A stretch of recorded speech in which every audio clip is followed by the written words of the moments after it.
Alexander Stanley Clingan was born in Waterloo, New South Wales, in 1894 into the Methodist faith.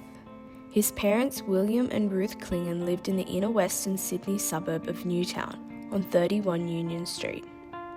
It was a time when Australia was at peace. 20 years later, Australia would be at war, and 22 years later, Private Alexander Stanley Clingan would be listed as killed in action on the battlefields of France at Fromelles, his body not to be found for another 94 years. On August the 8th, 1915, Alexander applied to enlist in the Australian military forces. At this time, he was 21 years old, single and a labourer. At 5'9" and 68 kilograms, he was healthy and fit. Clingan had no prior military training and therefore was handed the rank of private, resulting in him being commissioned into the 1st Battalion, 10th Reinforcement. At 21, this may have been exciting, but what lay ahead was something he would never have imagined. On HMAT A69 Burilda, Alexander embarked Sydney on the 8th of October to Tel El Kebir, Egypt, in 1915. On the 17th of February 1916, Alexander was found guilty of being absent from parade and thus was awarded 16 days confined to the barracks. Consequently, he was transferred to the 53rd Battalion on the 14th of February.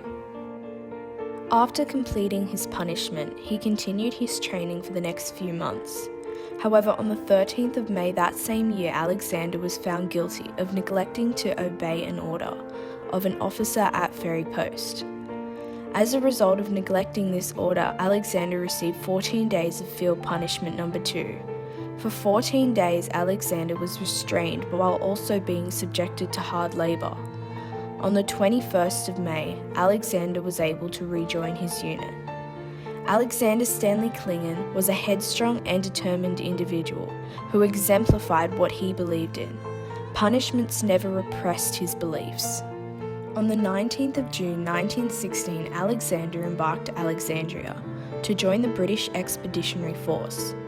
Him and the 53rd Battalion disembarked Marseille, France, on the 28th of June 1916. Alexander and his battalion entered the front line for the first time on July 10th and became embroiled in his first battle on July 19th. The 53rd Battalion was part of the initial assault, resulting in 625 casualties. Alexander was one of the many men who lost his life that day. He was reported as missing in action on the 19th of July, 1916. The circumstances surrounding his death were never confirmed. For 94 years, Private Alexander Stanley Clingan laid to rest in a mass grave, until in 2010 he was identified and placed in the Pheasant Wood Military Cemetery. Plot 3, Row E, grave number 8, at Fromelles. Alexander Stanley Clingan. May he rest in peace.